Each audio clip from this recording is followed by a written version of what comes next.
Official Research Log, Galactic Standard Date 2847.3. Principal Researcher Dr. Blorp, Ph.D. in Xenobiology.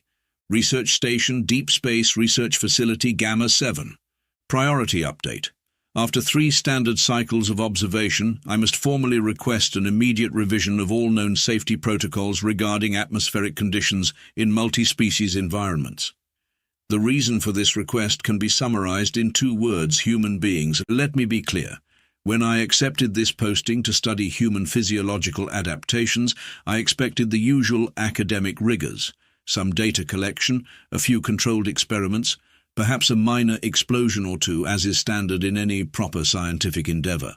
What I did not expect was to have my entire understanding of what constitutes a survivable atmosphere completely upended by creatures who classify deadly environmental conditions as, and I quote, a bit stuffy.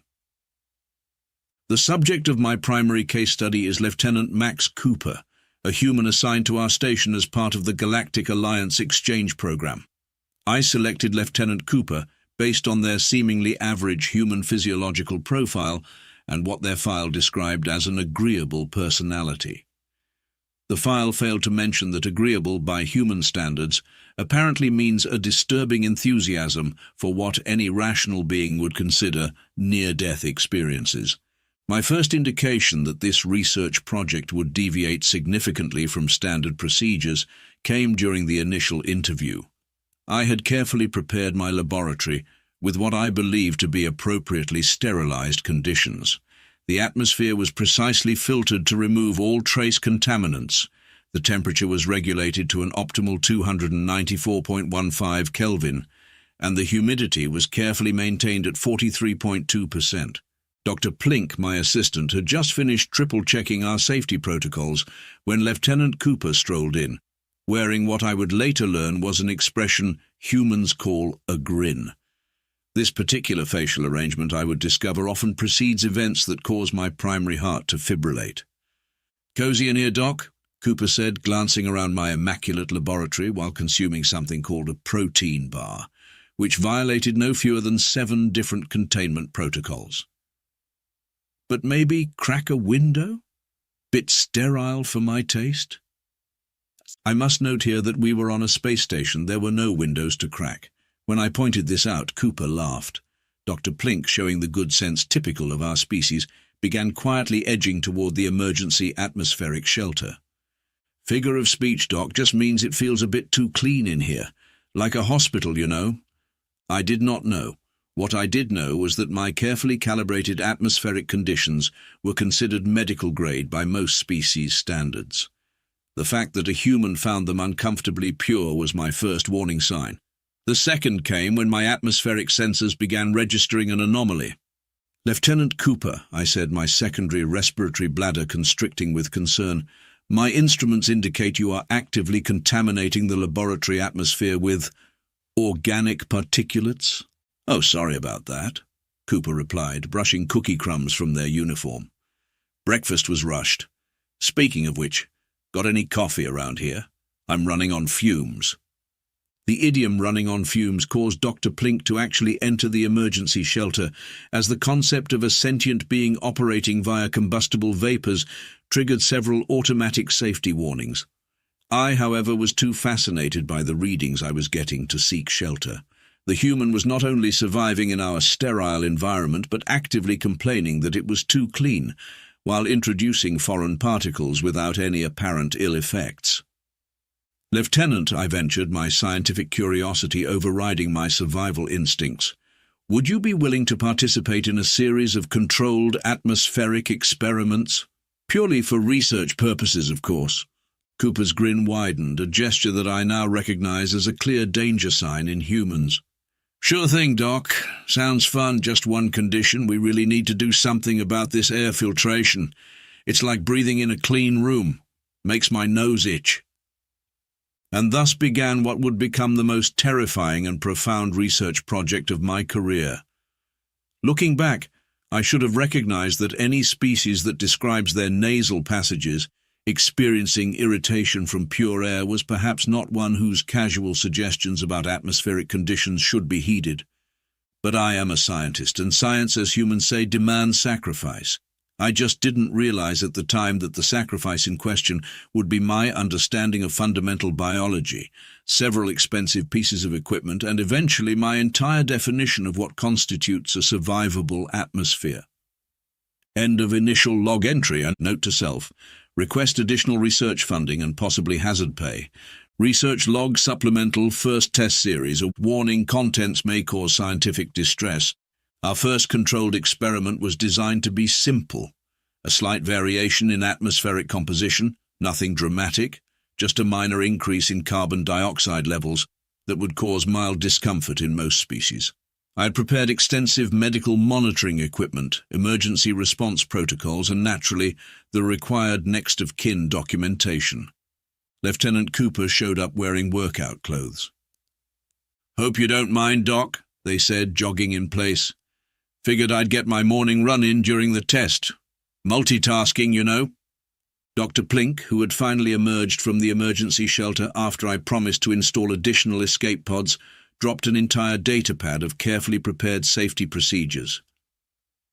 "Lieutenant Cooper," I said, trying to maintain my professional composure, "this is a controlled experimental environment designed to test the limits of human atmospheric tolerance. It is not a gymnasium." "Perfect. Nothing like a good workout to get the blood pumping and really test those atmospheric conditions you're so interested in. Plus, I've been meaning to try out these new running shoes." Before I could explain the numerous ways in which cardiovascular exercise would contaminate our data, Cooper had already started doing something they called jumping jacks. Dr. Plink began stress molting. I initiated the experimental protocol anyway, gradually increasing the carbon dioxide concentration to levels that would normally induce drowsiness and mild panic in most sentient species. Cooper kept exercising. "Hey, Doc," they called out after 10 minutes of what they termed burpees. "Is something supposed to be happening?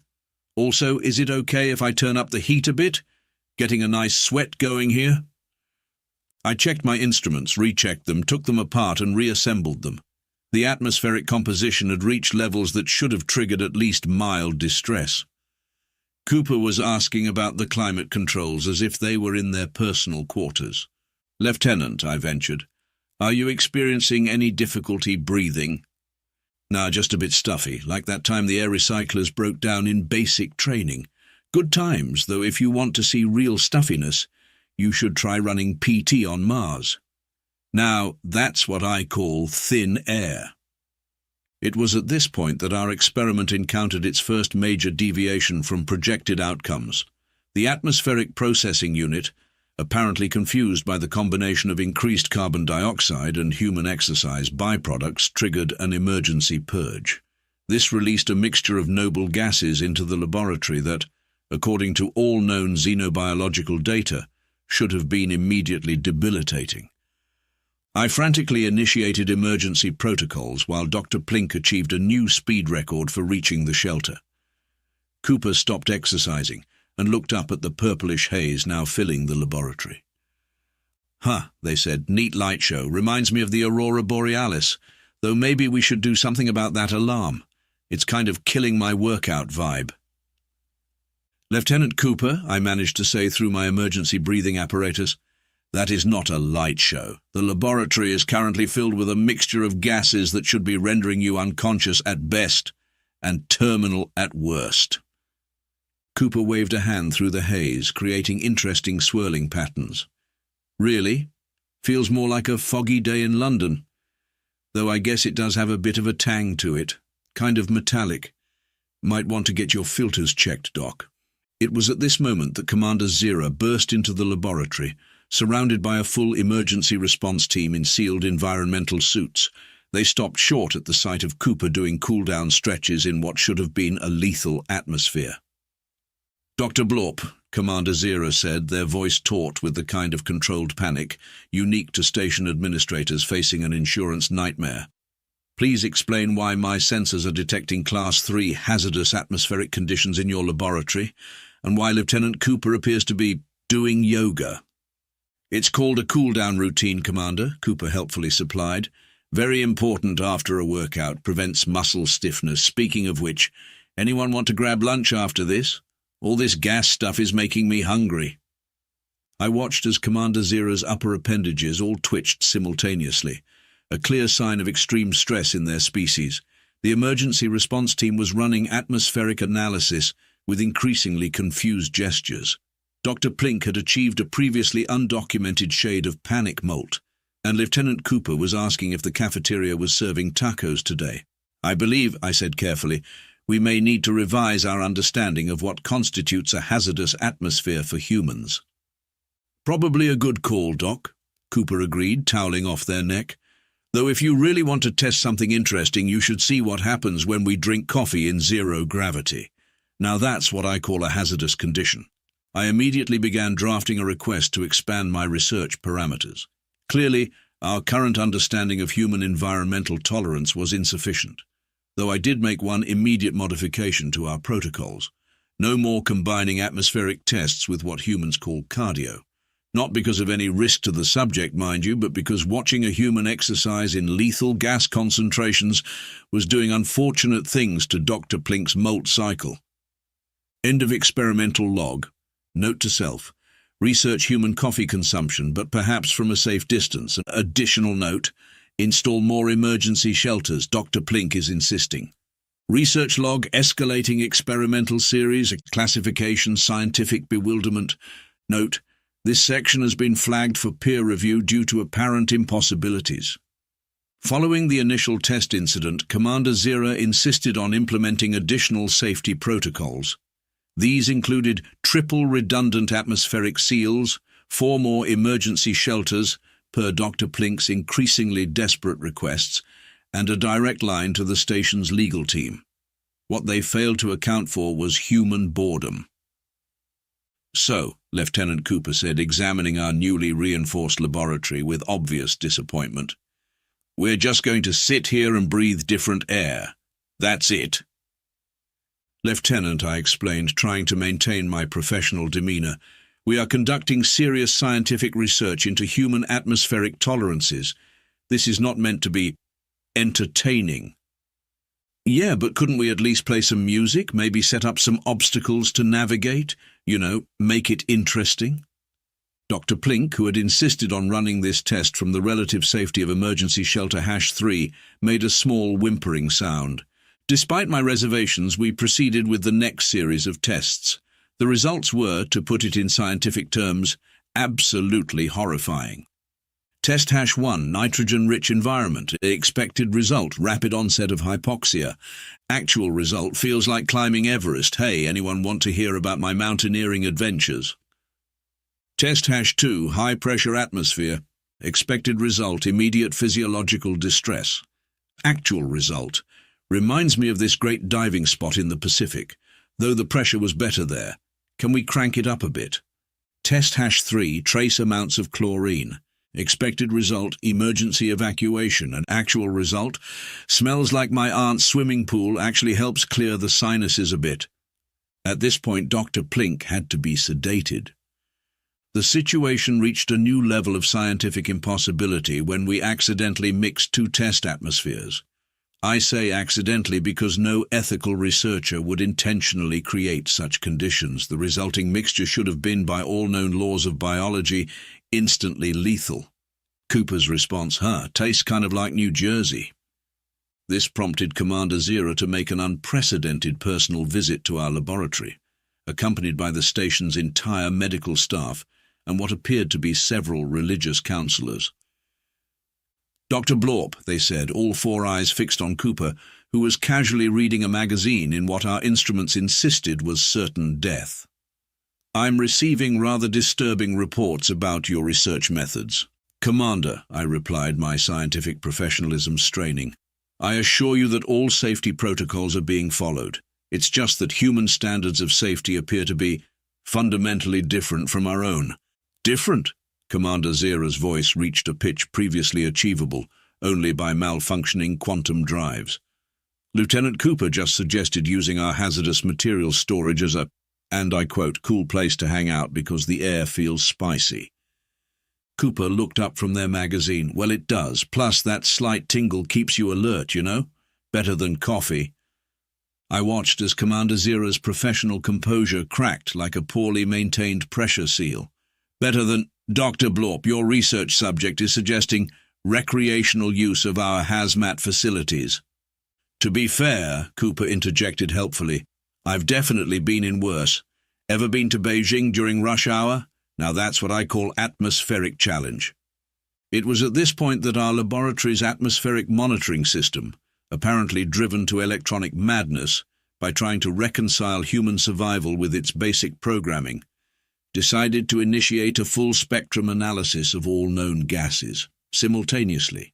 The resulting cacophony of alarms, warning lights, and automated distress signals brought half the station's security force running. They found Cooper doing a crossword puzzle while surrounded by what our sensors described as fatal error atmosphere impossible. Dr. Blorp, Commander Zira said with the calm of someone about to approve a very large budget for psychiatric treatment. Please tell me you're at least getting useful data from these experiments. I gestured to my research notes, which now consisted mainly of question marks and exclamation points interspersed with phrases like, "How are they still alive? And what do you mean it reminds you of New Jersey?" The data suggests, I said carefully, that we may need to fundamentally reconceptualize our understanding of survivable atmospheres. Also, possibly New Jersey. Makes sense, Cooper nodded, completing another crossword clue. Though if you really want to study interesting atmospheres, we should talk about this bar I went to in Thailand. Now that was some air quality issues right there. Commander Zira left shortly after, muttering something about early retirement. Dr. Plink, still in emergency shelter #3, had begun writing what appeared to be their last will and testament. And I began preparing for what would turn out to be our most ambitious test yet. Though in retrospect, perhaps we should have paid more attention to Cooper's casual mention of their Wednesday night hobby, recreational cave diving in atmosphere-compromised underground caverns. End of experimental log. Note to self, research human entertainment concepts. Apparently, extreme sports are considered fun. Additional note, approve Dr. Plink's request for a personal emergency shelter in their quarters. Research log, critical incident report, status emergency. Note this report was dictated during ongoing crisis.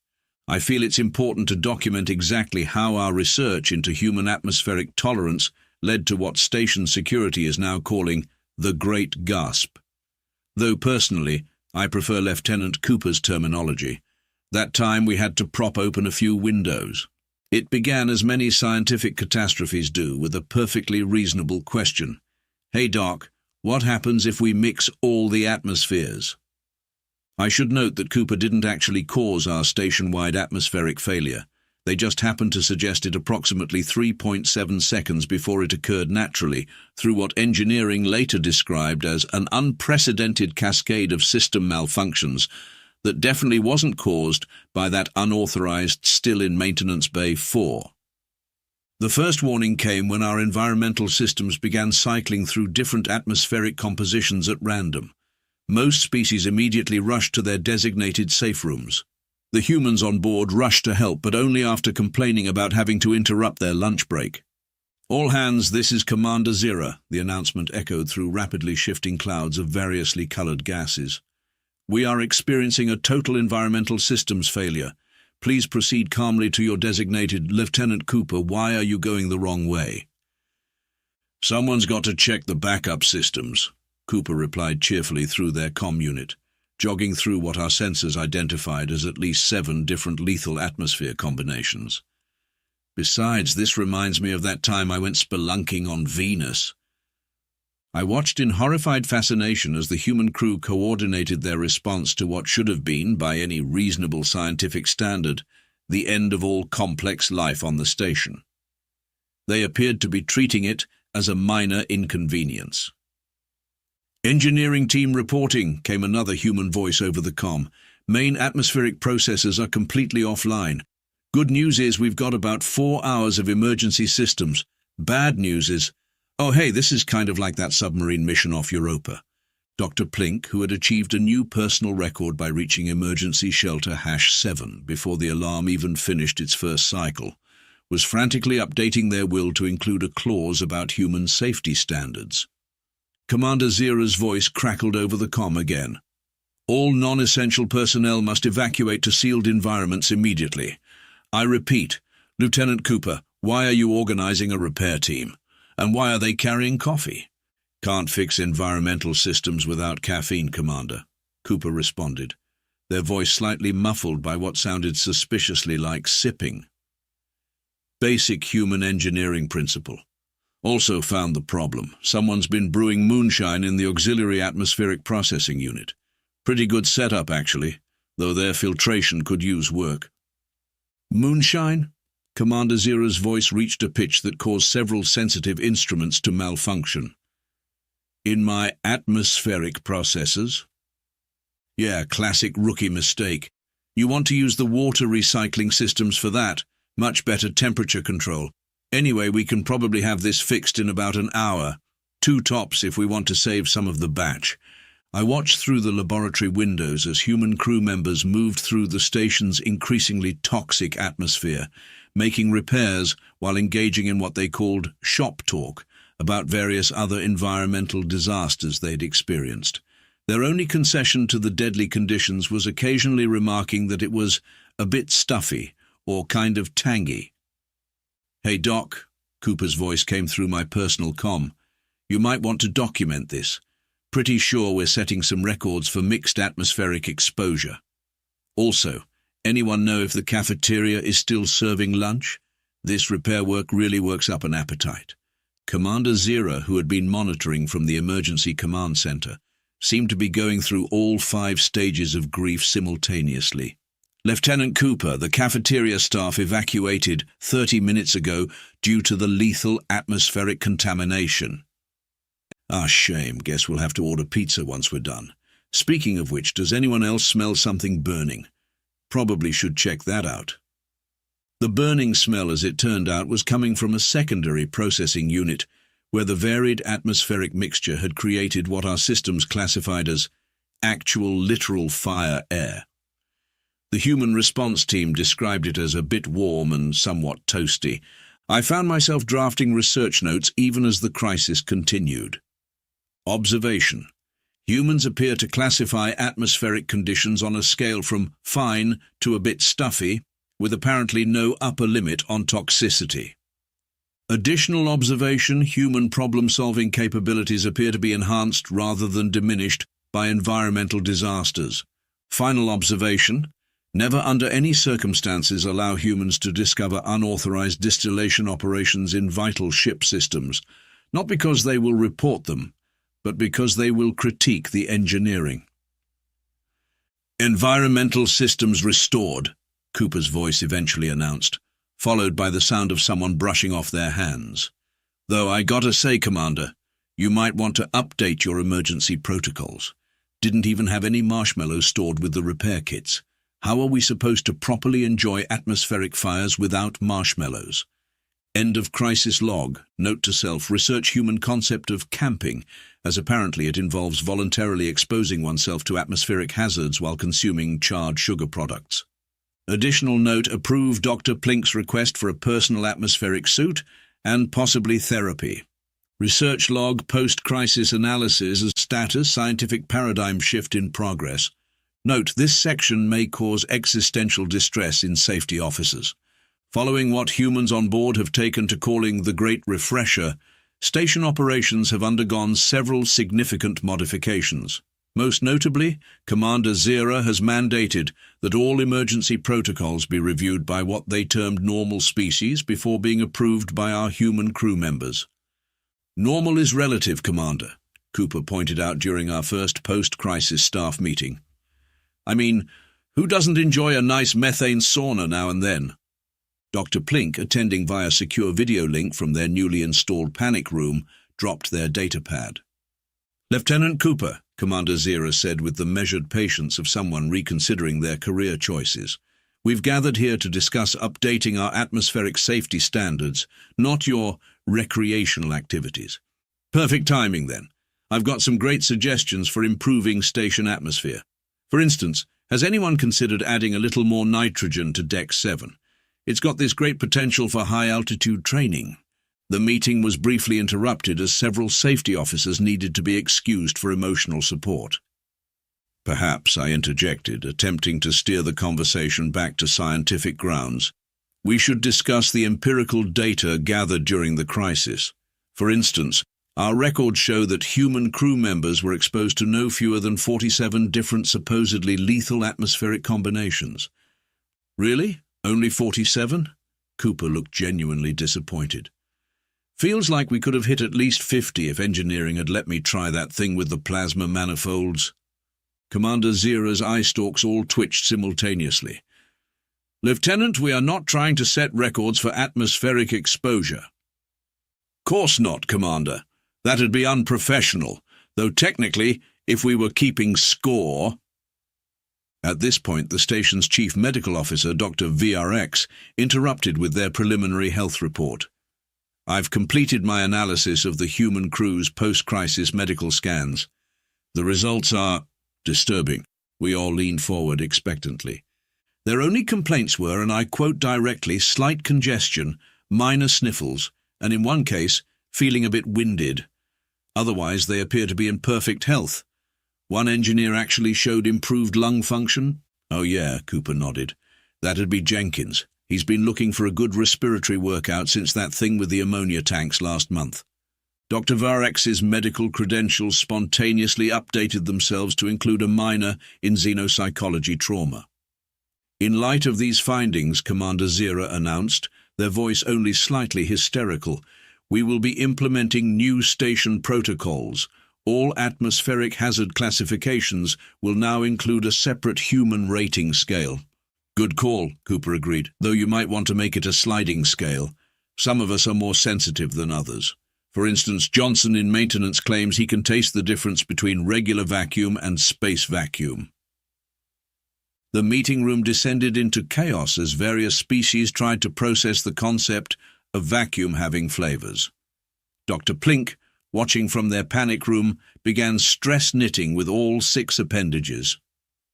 Additionally, Commander Zira continued, now speaking with the resigned acceptance of someone who has stared into the void and found it wearing a human smile. All emergency response teams will now include at least one human member, preferably one with, and I cannot believe I'm saying this, experience in treating potentially lethal atmospheres as, quote, interesting weather. Smart thinking, Cooper said, now balancing their chair on 2 legs in clear violation of at least 3 safety regulations. Though if you really want to improve emergency response times, we should talk about installing some slides between decks, way faster than emergency ladders, plus they're fun. I found myself making additional research notes. Observation. Human definition of fun appears to correlate directly with other species' definition of mortal peril. Secondary observation. Human respiratory systems may actually improve when challenged by toxic environments. Tertiary observation. Never, under any circumstances, allow humans to improve emergency evacuation systems. Their improvements inevitably involve increasing speed, danger, and what they call entertainment value. The meeting concluded with the creation of several new safety committees, each specifically tasked with translating human atmospheric tolerance into terms that wouldn't cause immediate panic in other species. Cooper was appointed to all of them primarily because no one could figure out how to stop them from attending anyway. Great meeting, everyone, Cooper announced as we adjourned. Really productive. Now, who's up for testing the new atmosphere in the maintenance shaft? I heard there's this great mix of noble gases that makes your voice sound funny. End of post-crisis analysis. Note to self, begin research into human recreational activities. Understanding how they classify certain death as entertainment may be key to comprehending their atmospheric tolerance. Additional note, approve Dr. Plink's request for a dedicated escape pod, and perhaps a vacation. Final research log concluding analysis status complete mental recalibration required. Note, this report has been flagged by Galactic Scientific Board as technically true but emotionally distressing. After extensive research, countless near-death experiences for non-human observers, and what Lieutenant Cooper describes as some pretty neat air-mixing experiments, I'm prepared to submit my final conclusions regarding human atmospheric tolerance. First, a summary of our most significant findings. Human classification of atmospheric hazards: lethal, a bit stuffy; catastrophic, could use some ventilation; apocalyptic, reminds me of summer camp; actually impossible, like that time in New Jersey; human respiratory capabilities, it can function in everything, cannot function in nothing yet discovered; actually enjoys several theoretically lethal combinations; actively seek out for fun, don't think about this too hard. "You're overthinking it, Doc," Cooper said while reviewing my preliminary draft. They were casually lounging in what had once been our high-security atmospheric testing chamber, but had since been redesignated as the human break room, due to their tendency to hang out there anyway. "Lieutenant Cooper," I replied, trying to maintain scientific objectivity, "how exactly does one overthink the fact that your species treats lethal atmospheric conditions as a mild inconvenience? See, that right there, you're making it complicated. Air is air. Some of it's just spicier than others." Dr. Plink, who had finally been coaxed out of their panic room through a combination of therapy and mild sedatives, made a sound like a deflating stress ball. "Spicy air." Commander Zira, who had stopped by to review the final report, seemed to be testing each word individually for signs of sanity. "Lieutenant, we're talking about combinations of gases that can dissolve molecular bonds." "Yeah, like I said, spicy," Cooper grinned. "Though if you want really spicy air, you should try this great little dive bar on Mars. Something about the pressure seals being slightly off gives it this fantastic kick." The final report to the Galactic Scientific Board included several unprecedented recommendations. All atmospheric hazard warnings must now include a human note explaining why they shouldn't use the environment for recreational purposes. Emergency protocols should be updated to account for humans' tendency to treat evacuation routes as fun challenges. Critical system designs must factor in the possibility of humans using them for interesting atmospheric experiments. All safety standards now require a separate classification for things humans find refreshing. New requirement for atmospheric monitoring systems to include a human interpretation setting that translates deadly conditions into terms like brisk and invigorating. "Not bad," Cooper said after reading the final draft, "though you might want to add something about human improvisation. You know, like that time we fixed the oxygen recyclers with coffee filters and duct tape." Commander Zira, who hadn't known about that particular repair, had to sit down. "Also," Cooper continued helpfully, "you didn't mention that thing we discovered about using the waste processing atmospheric discharge for makeshift saunas. The maintenance crews really gotten into it. Great for team building." Dr. Plink began quietly investigating transfer opportunities to deep space research stations, preferably ones with no human crew members, or atmosphere. As I conclude this research project, I find myself fundamentally re-evaluating not just our understanding of atmospheric science, but the very nature of what we consider possible. Humans have forced us to expand our definition of survivable conditions from scientifically viable to whatever humans feel like dealing with today. The Galactic Safety Board has officially classified humans as environmentally inconvenient, and added a new warning label to all atmospheric hazard signs. Warning: humans may find this enjoyable. "You know what this means, Doc," Cooper said, reading the new classification. "We should celebrate. I know this great spot in the reactor cooling system where the radiation creates these amazing aurora effects." And a final report. Note to self: begin new research project on human recreational activities. Working title: Why Humans Consider Certain Death Just Slightly Entertaining. Final note: approve Dr. Plink's request for early retirement and trauma counseling. Addendum: Lieutenant Cooper has been promoted to Station Safety Officer. The announcement caused 3 different species to immediately file for asylum. The Galactic Scientific Board has officially marked this case as closed, citing preservation of collective sanity as the primary reason. Commander Zira's final comment: "May whatever gods you believe in help us all if humans ever decide to start taking atmospheric conditions seriously." Cooper's response: "But where's the fun in that?